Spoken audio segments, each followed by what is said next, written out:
Salut à tous et bienvenue dans Parlons VF, l'émission consacrée au doublage français. Ah, le doublage, un sujet très sensible, il est vrai, surtout dans la communauté geek et otaku. Cette émission a pour but de vous informer, de façon claire mais surtout neutre, sans a priori positif ou négatif, sur la version française d'une série, d'un film, etc. pour finalement vous dire si elle vaut la peine ou pas. Et pour ce pilote, nous avons décidé d'aborder un doublage qui a beaucoup fait parler de lui, en bien comme en mal, qu'on cite souvent pour son excellente voix principale, mais aussi pour son adaptation bancale. Je parle bien sûr de GTO, Great Teacher Onizuka.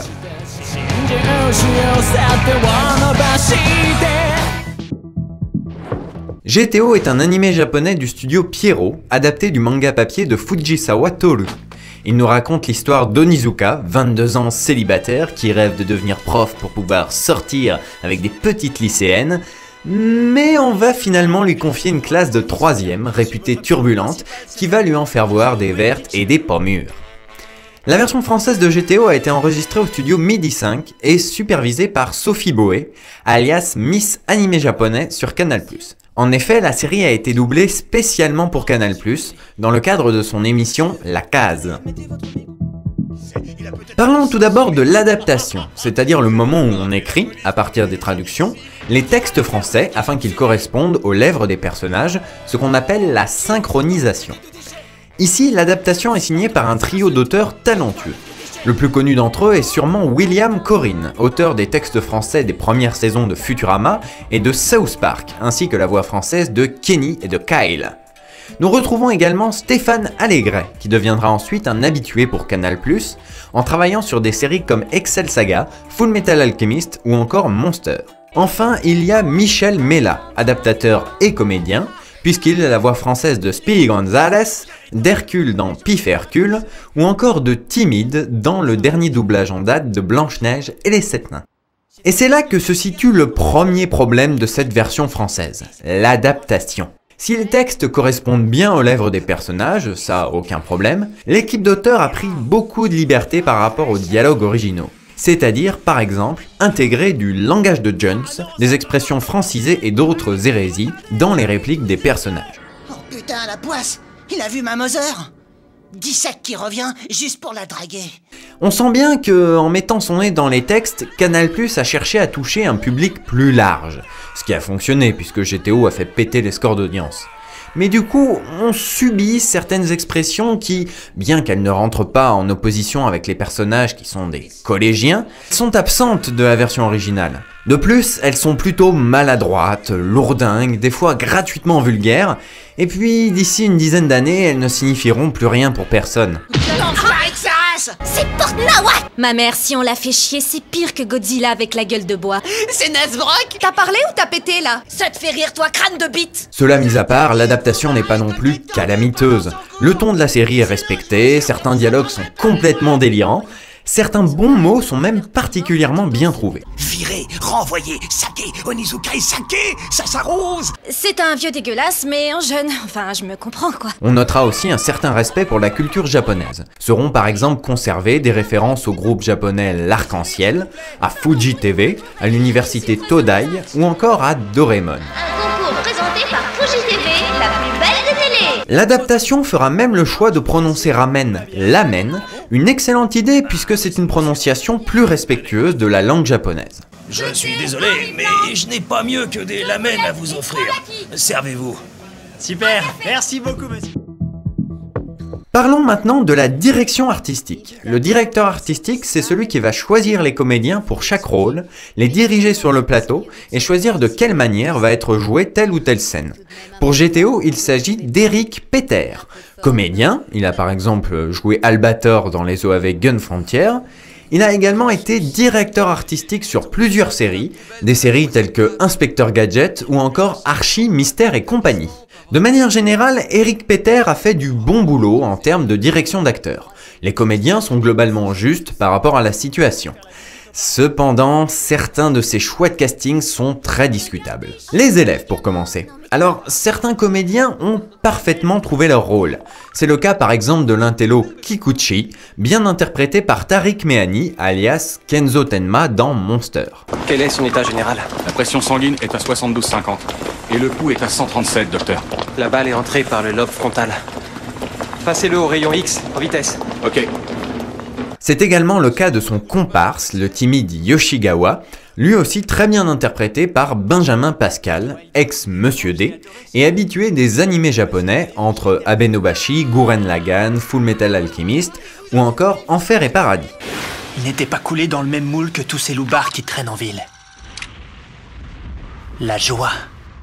Ces deux types se nourrissaient de cette joie suprême que l'on peut éprouver lors d'un combat acharné. Dans les bons élèves, on peut également citer Nomura Tomoko, doublée par Hélène Bizot, la voix française de Naomi Watts, qu'on a pu récemment entendre dans le rôle principal du film Piranha 3D. Niveau animé, elle a notamment interprété les personnages principaux des séries Ergo Proxy ou encore Noir. Elle est très bonne dans le sens où elle a parfaitement cerné la personnalité de Tomoko. Très naïve, très cruche, très maladroite, tout le temps embarrassée, elle est juste parfaite dans ce rôle. Je suis le numéro 18 et mon nom c'est... Nomura Tomoko, je suppose, n'est-ce pas? Oui, c'est tout à fait mon nom. Quelle gourde! Néanmoins, il y a quand même quelques grosses erreurs de casting. La plus connue et reconnue étant évidemment Murai Kunio, interprété par Olivier Corol. Un peu de silence, écoutez-moi tous. Demain, on a droit à la visite annuelle. Cette tête de nœud d'empaffé d'Onizuka est censée venir chez nous sur notre territoire. Nous devons absolument montrer notre refus d'avoir comme prof cette espèce de nain mental. Sa voix est désagréable, horripilante au possible, ne ressemblant ni de près ni de loin à la voix originale, ni à son interprétation beaucoup plus fine en japonais. Et même si sporadiquement il est bon sur certains passages, il faut le reconnaître, globalement c'est très décevant. Certaines personnes ont fui la VF de GTO à cause de lui. Dommage, d'autant plus que Murai est un personnage plutôt intéressant.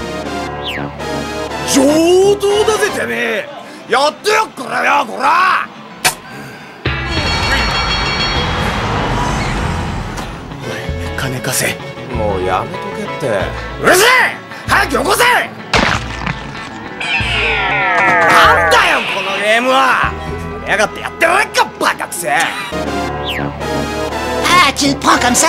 Espèce de pluche en ferraille, je vais te mettre torchon. Allez, file-moi des pièces là. C'est trop nul, Murai, laisse béton. Tu fermes ta gueule et tu me files des pièces. Putain de sas! Mais qu'est-ce qui m'a foutu un jeu de merde aussi craignos? Niveau erreur de casting, on trouve aussi la plupart des élèves féminins en fait, interprétés par des comédiennes trentenaires avec plus ou moins de talent. Si certaines voix sont très horripilantes, c'est surtout au niveau de l'interprétation que ça pêche.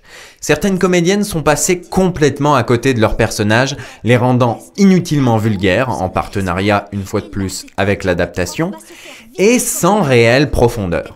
Seul Kenzaki, interprété avec beaucoup de justesse par Christelle Reboul, qui a très bien cerné le côté très complexe de cet élève, se détache vraiment du lot, malgré un timbre de voix un peu spécial qui en fera tiquer certains. C'est vrai qu'il est marrant.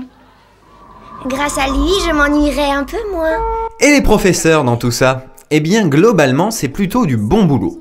On pensera notamment à la directrice de l'école, sage et éclairée, doublée à merveille par Catherine Rétoré, ou encore au passage furtif de Yann Pichon, alias Spike de Cowboy Bebop, dans le rôle du professeur Teshigawara, qui le rend absolument génial en VF. Fais le malin tant qu'il est encore temps, Onizuka de merde, car mon monde parfait n'est plus très loin et tu n'y as pas ta place. Le professeur Fuyutsuki, amoureuse en secret de Onizuka, je pense ne spoiler personne, est doublé par Sybille Tureau, la voix française entre autres de Nala dans Le Roi Lion, ou encore de Keira Knightley dans la trilogie Pirates des Caraïbes. Elle correspond parfaitement au personnage. Elle sait jouer sa timidité, sa fougue et son entrain propre au jeune professeur, mais aussi son enthousiasme dès qu'il s'agit d'aider Onizuka. Et qu'est-ce que je fais après ça? Oh mon Dieu, vous saignez! Quant au sous-directeur Uchi Yamada, qui, à l'opposé, déteste Onizuka comme personne, il est interprété par Pierre-François Pistorio, qui est, entre autres, la voix française d'Antonio Banderas dans plusieurs de ses films. Lui aussi est génial en sous-directeur, toujours en pétard contre Onizuka, complètement à l'ouest devant sa voiture, mais sans être à la ramasse dans les passages un peu plus sensibles du personnage. Du très bon boulot de la part de ces deux comédiens. Je l'aurai, je le briserai, je le casserai, je le détruirai, je l'anéantirai! Tu vas voir, mon gaillard! Ouais, tu comprendras ta douleur! Onizuka! Mais avouons-le, la star de cette VF, le best of the best, c'est évidemment Onizuka lui-même, interprété avec brio, que dis-je, maestria, que dis-je, splendeur et génie, que dis-je, par Benoît Dupac. Wow! Oh putain la vache, il est énorme ce compte-bras! Benoît Dupac, vous avez pu l'entendre dans des animés comme Enfer et Paradis, Sonic X, Last Exile ou encore Excel Saga. C'est également le comédien dit attitré de l'acteur Brian Krause, alias Léo Lettres de Lumière dans la série américaine Charmed. Il est aussi directeur artistique et il a par exemple signé la VF de la série The Walking Dead. Et puis vous l'avez sans doute tué à maintes reprises sans le savoir, puisqu'il double quelques gardes dans le jeu vidéo Assassin's Creed 2. Son truc à Benoît Dupac, il le dit lui-même, c'est les psychopathes et les grands malades mentaux. Et bien là, Benoît Dupac a réellement trouvé un personnage à sa mesure. Complètement barré, hilarant, Benoît met beaucoup d'énergie dans son personnage et égale, voire surpasse, voire surpoutre son homologue japonais. Certaines répliques et certaines scènes vous marqueront sans doute en VF. Benoît signe ici une prestation exceptionnelle, complètement barrée à l'ouest et juste géniale. Doraemon? C'est qui ça? Je connais pas. Mais c'est toi! Il nous fait quoi là? Misérable porc, je vous ordonne de libérer Julie, sinon vous le regretterez, je suis Kenshiro! Yeah! Tu te fous de nous, quoi? Éclatez-lui sa gueule!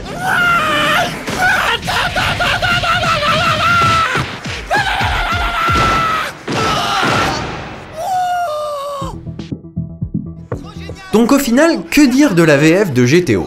Eh bien, je dirais que ce serait dommage de passer à côté, ne serait-ce que pour la prestation de Benoît Dupac. Certes, il faudra passer outre certaines expressions Jones qui donneront sans doute des envies de meurtre aux plus sensibles. Certes, il faudra passer outre certaines voix horripilantes et certaines interprétations bancales. Mais si vous y parvenez, vous passerez réellement un bon moment devant des comédiens qui se donnent beaucoup pour une VF plutôt de bonne facture, surtout si on la compare à celle d'autres shonen. Vous avez dit Naruto ? Voilà, c'est tout pour aujourd'hui. Je rappelle que mon avis n'est évidemment pas parole d'évangile et que c'est à vous de vous forger votre propre opinion. Je rappelle également que si vous avez des questions sur le doublage, n'hésitez pas à nous les envoyer à parlonsvf@mrfox.fr et nous nous ferons une joie d'y répondre. Quant à moi, je vous dis à la prochaine fois et surtout n'oubliez pas... Couteau de cuisine, couteau de salle à manger.